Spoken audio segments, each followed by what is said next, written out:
So ఈ ఖమ్మం వెలుగుమట్ల భూబాధితుల విషయంలో, ఈ మొత్తం సమస్య విషయంలో ఇప్పుడు జరుగుతున్న ఈ రౌండ్ టేబుల్ సత్యాలు, అసత్యాలు, అర్ధసత్యాలు. సత్యం ఏంటి? ఒక సత్యాన్ని అందరూ పక్కన పెడుతున్నారు, మేము తప్ప, అంటే ఇక్కడ ఉన్న వాళ్ళు తప్ప. బయట మేము కొట్లాడుతున్నామని చెప్తున్న వాళ్ళు కూడా, మాట్లాడుతున్నామని చెప్తున్న వాళ్ళు కూడా ఆ సత్యాన్ని పూర్తిగా విస్మరిస్తున్నారు. అసలున్న భూదాన్ భూమి ఎంత? అక్కడ 62 ఎకరాల 7 గుంటల భూమి. ఈ విషయాన్ని చాలా గట్టిగా చెప్పడానికి చాలామంది నిరాకరిస్తున్నారు, అబద్ధాలు ఆడుతున్నారు. లేదు 32 ఎకరాలే అంటున్నారు. మేమే పోరాడుతున్నాం అంటున్నారు, మళ్ళీ 32 ఎకరాలే అంటున్నారు. ఇది ఎట్లా? 62 ఎకరాల 7 గుంటల భూమి ఇది భూదాన్ భూమి అని చాలా స్పష్టంగా 1954 ఖాస్రా పహాని చూస్తే అర్థమవుతుంది. ఇప్పటికి కూడా కలెక్టర్ కానీ, అక్కడున్న జాయింట్ కలెక్టర్ కానీ ఈ విషయాన్ని చెప్పడానికి నిరాకరిస్తున్నారు. మళ్ళీ అదే 30 ఎకరాల 32 ఎకరాల గురించే చెప్తున్నారు. సో 62 ఎకరాల 7 గుంటల భూమి అన్నది సత్యం, వాళ్ళు అంటున్న 32 ఎకరాలు అన్నది అసత్యం. సో ఈ విషయాన్ని మనం చాలా బలంగా ప్రజల్లోకి తీసుకెళ్ళాలి, ప్రభుత్వం మీద ఒత్తిడి పెంచాలి, దీనికి కట్టుబడి, దీనికి స్టిక్ ఆన్ అయ్యి చాలా గట్టిగా ఫైట్ చేయాలి. ఎందుకంటే ఆ 30 ఎకరాలు ఎవడి చేతిలో పెడతారు? ఆల్రెడీ ఆ 30 ఎకరాలకి పట్టాలు అయిపోయినాయి, పాస్బుక్లు వచ్చేసినాయి. చాలా క్లియర్గా భూభారతిలో ఒకవైపున రేవంత్ రెడ్డి ఫోటో, ఇంకోవైపున పొంగులేటి శ్రీనివాసరెడ్డి ఫోటో ఉన్న భూభారతిలో ల్యాండ్ స్టేటస్ చూస్తే భూదాన్ ల్యాండ్ అని చాలా క్లియర్గా కనబడుతున్నది. మరి అట్లాంటి భూమిని పట్టాలు చేసినారు, పాస్బుక్లు వచ్చినాయి, కొన్ని ఎకరాలకైతే నాలా కన్వర్షన్ కూడా అయిపోయింది.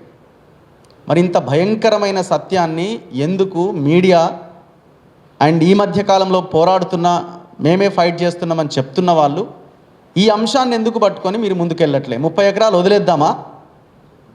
32 ఎకరాల్లో ఆ ఇండ్లు కట్టాలి, మిగతా 30 ఎకరాలు కూడా అదే భూదాన్ బోర్డు ఇచ్చిన ప్రొసీడింగే, ఆ 100 గజాల చొప్పున 1895 మంచికి ఇందుకు ఇచ్చిన ప్రొసీడింగ్సే. అండ్ నేను ఇంకొకటి రిక్వెస్ట్ అనుకోండి, డిమాండ్ అనుకోండి, భూదాన్ యజ్ఞ బోర్డు చైర్మన్ గారు, మీ దగ్గర ఉన్న ఎవిడెన్స్ని కూడా ఖచ్చితంగా మాలాంటి వాళ్ళకి ప్రొడ్యూస్ చేయాలి.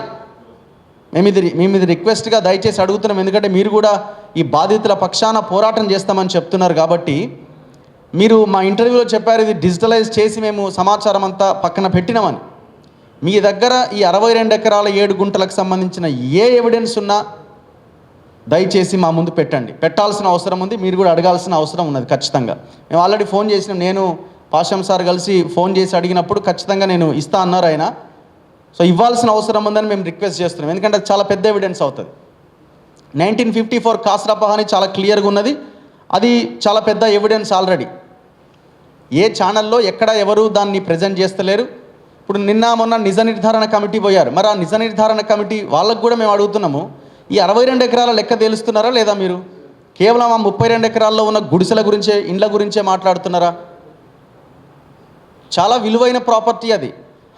ఎంత విలువైన ప్రాపర్టీ అంటే మార్కెట్ వాల్యూనే, మనం అక్కడ కొనాలి అన్న మార్కెట్ వాల్యూనే 1,18,50,000 రూపాయలు ఉంది. అంటే దాని మీద 7% మనం ట్యాక్స్ కట్టి మనం రిజిస్ట్రేషన్ చేసుకోవాలి. మార్కెట్ వాల్యూనే 1,20,00,000 ఉన్నదంటే దానికి 10 times ఎక్కువ ఉంటుంది మనం బయట కొనుక్కునే రేటు.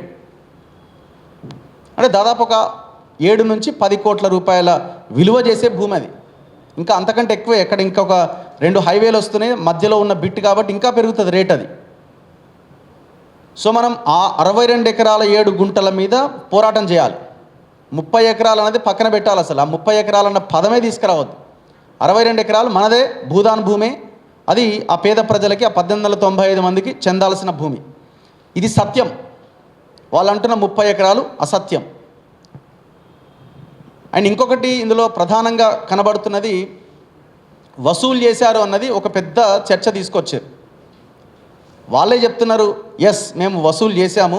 ఎవరి కోసం వసూలు చేశాం? కరెంటు పోల్ వేయడానికి, ట్రాన్స్ఫార్మర్ వేయడానికో, లేకపోతే సోలార్ పెట్టడానికో, నీళ్ళు ఇవ్వడానికో, ట్యాంకర్లకో, దానికో దీనికో మేము ఖర్చు పెట్టినామని కమిషనర్ ముందే ఒక పెద్ద రిపోర్ట్ తయారు చేసి వాళ్ళ ముందు పెట్టారు. ఇంకేం కావాలా? గవర్నమెంట్ ఇక్కడ అర్ధసత్యాలని ప్రచారంలోకి తీసుకొస్తున్నది. వాళ్ళు వసూలు చేశారు. వసూలు చేసింది వాస్తవమే. ఆ వసూలు చేసిన సొమ్ము అదే కాలనీలో ఉన్న ప్రజల కోసం ఖర్చు పెట్టింది, అంతే వాస్తవం. సో ఇది అర్ధసత్యం ఇది. అండ్ ఇంకొకటి ఇందులో ఇప్పుడు నిజ నిర్ధారణ కమిటీలు అంటున్నారు, అది అంటున్నారు, ఇవి అంటున్నారు. ఆల్రెడీ వీళ్ళు ఓపీడీఆర్ వాళ్ళ దగ్గర పేర్లతో సహా వాళ్ళ ఆధార్ నెంబర్లతో సహా వాళ్ళకి జరిగిన నష్టం ఎంతనో 800 మంది పేర్ల లిస్టుతో వాళ్ళు ఆల్రెడీ లిస్టే బయట పెట్టిరు కదా. ఇంకా అంతకంటే భయంకరమైన నిజ నిర్ధారణ ఏమి అక్కర్లేదు, అంత క్లారిటీగా ఉన్నది. నిర్ణయం తీసుకోవడమే మిగిలి ఉన్నది కాబట్టి మనం ఈ కమిటీలు ఈ కాలయాపనలు కాదు, ప్రభుత్వాల మీద డైరెక్ట్గా పోరాటం చేయడమే మిగిలి ఉన్నది, అంతకుమించి ఏం లేదు ఇక్కడ. సో ఈ వసూళ్ళు అన్న ఈ అర్ధ సత్యాన్ని ప్రభుత్వం, ఈ 3 మంత్రులు, ముఖ్యమంత్రి కలిసి దాన్ని ప్రజల్లోకి తీసుకొని వెళ్ళి ఇక్కడంతా ఏదో జరిగిందట, ఇక్కడంతా ఏదో క్రైమ్ జరిగిందట, ఆర్థిక విధ్వంసం జరిగిందట అని ప్రచారంలోకి తీసుకొస్తున్నాయి.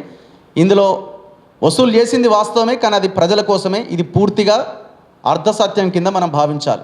ఇంకా ఇందులో చాలా సత్యాలు ఉన్నాయి.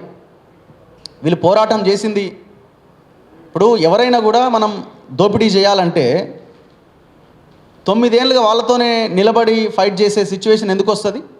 9-10 ఏళ్ళుగా వాళ్ళతోనే ఎందుకుంటారు? దోపిడీ చేయాల్సినోడు సమయం చూసుకుంటాడు, కావాల్సింది వస్తుంది, అవతల పడతాడు. అంటే నేను ప్రత్యక్షంగా చూసిన అంబేద్కర్ భవన్ దగ్గరికి వెళ్ళినప్పుడు ఒకరిద్దరు ఓపీడీఆర్ వాళ్ళు అక్కడికి వచ్చారు. వాళ్ళు ఒకరిద్దరు తిడుతున్నారు వీళ్ళని. ఎందుకు తిడుతున్నారంటే మీరు ఎక్కడ పోయారు, మీరు ఎందుకు అంటే వాళ్ళ బాధలో వాళ్ళు ఉన్నారు, మీరు ఎందుకు రాలేదు, కూలగొట్టినప్పుడు ఎక్కడ పోయారు అని వాళ్ళని నానా మాటలు అంటున్నారు.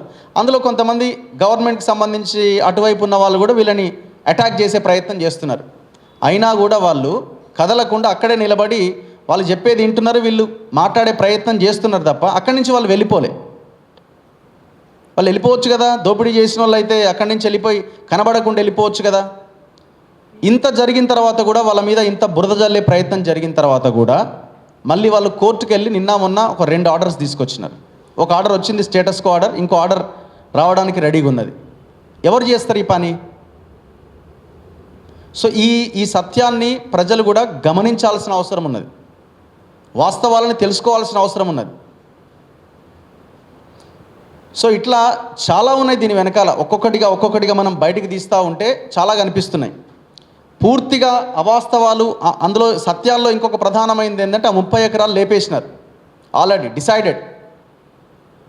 ఇవాళ పొంగులేటి శ్రీనివాసరెడ్డి నాకు సంబంధం లేదు, నాకు తెలియదు అనేది కూడా పూర్తిగా అసత్యం. ఆయనకు తెలిసే జరిగింది. అక్కడ జాయింట్ కలెక్టర్ కొంత హుషారైనట్టు ఆయన, ఒక శ్రీనివాసరెడ్డి ఆయన ఒక ఆయన ఉన్నాడు. ఇప్పుడు ఆ కలెక్టర్ చిన్నోడు అయిపోయిండు, ఆయన చెప్పింది కూడా వినడానికి వీళ్ళు రెడీగా లేరు. ఒకవేళ వాళ్ళు చెప్పేది వినకపోతే ఆయన రాజీనామానన్నా చేయాలి, నేను పని చేయనని చెప్పి లీవ్లోనే వెళ్ళిపోవాలి. ఆ పని ఆయన కూడా చేస్తలేడు. ఆ శ్రీనివాసరెడ్డి జాయింట్ కలెక్టర్ని ముందు పెట్టి కథ అంతా నడిపిస్తున్నారు ఈ 3 మంత్రులు కలిసి. సో ఇన్ని విషయాలు ఇందులో ఉన్నాయి. ఆ 62 ఎకరాల 7 గుంటలు కాపాడాల్సిందే. మొత్తం 1895 మంది పేదలకి పట్టాలు ఇవ్వాల్సిందే.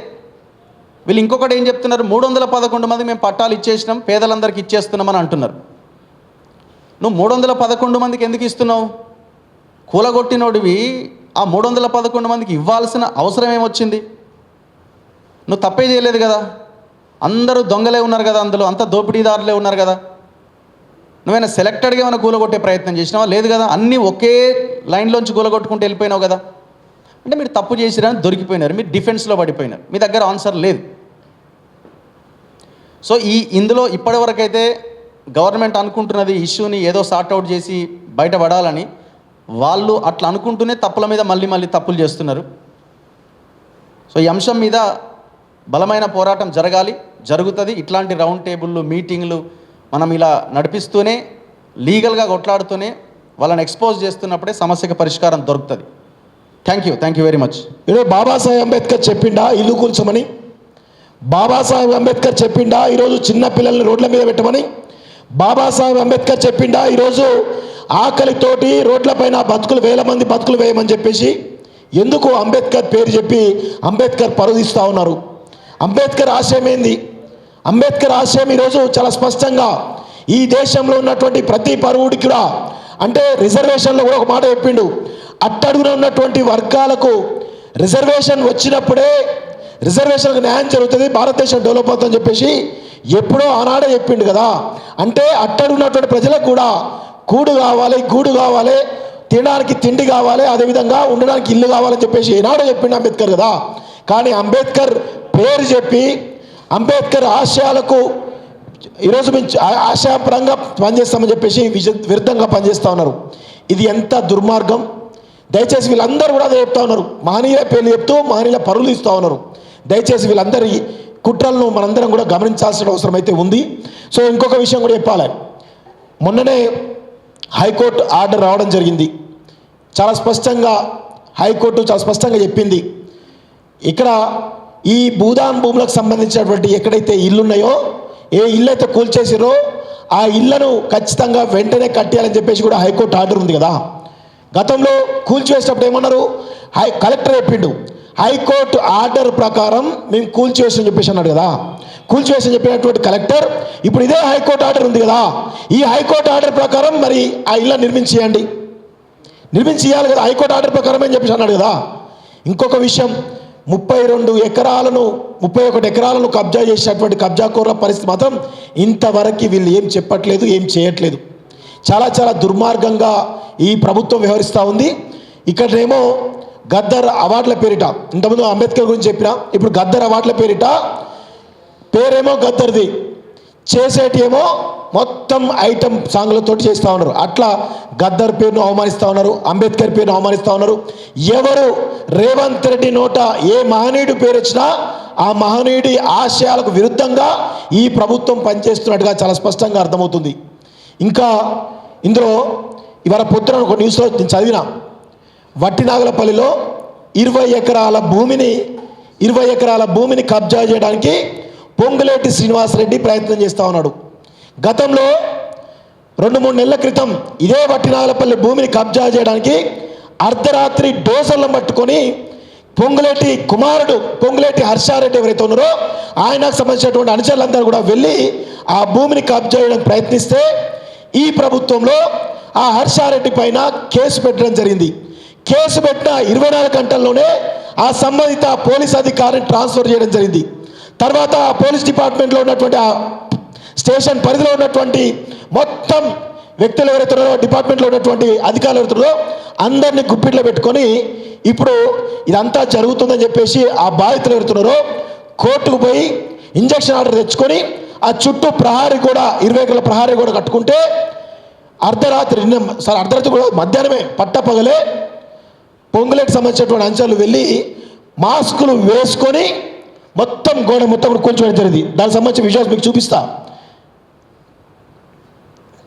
సో ఇంత దుర్మార్గంగా రాష్ట్ర ప్రభుత్వం వ్యవహరిస్తూ ఉంది. ఏ విధంగా కూల్చారో ఒకసారి చూడండి, మీకు విజువల్స్ అనేవి చూడండి ఒకసారి క్లియర్గా. ఇంత దారుణంగా కూల్చారు సార్ గోడను, 20 ఎకరాల గోడను. వాళ్ళు 40 సంవత్సరాల క్రితం అక్కడ 20 ఎకరాలు కట్టుకున్నారు. ఈ విధంగా కూల్చేస్తున్నారు, గోడలు కూడా కూల్చేసి కబ్జా ప్రయత్నం చేస్తున్నారు. ఎందుకు అని చెప్పేసి ఆరాధిస్తే వీళ్ళు కొన్న భూమిలో కొంత తక్కువ భూమి వస్తుందట. వీళ్ళు ఆల్రెడీ 40 సంవత్సరాల నుంచి గోడ కట్టుకున్నారు, తక్కువ భూమి వస్తుంది కదా, ఇంత రావద్దు కదా, ఇంకెక్కువ రావాలని చెప్పేసి ఈ 20 ఎకరాల భూమిని సగం భూమిని కబ్జా చేయడానికి పొంగులేటి శ్రీనివాసరెడ్డి ప్రయత్నం చేస్తూ ఉన్నాడు.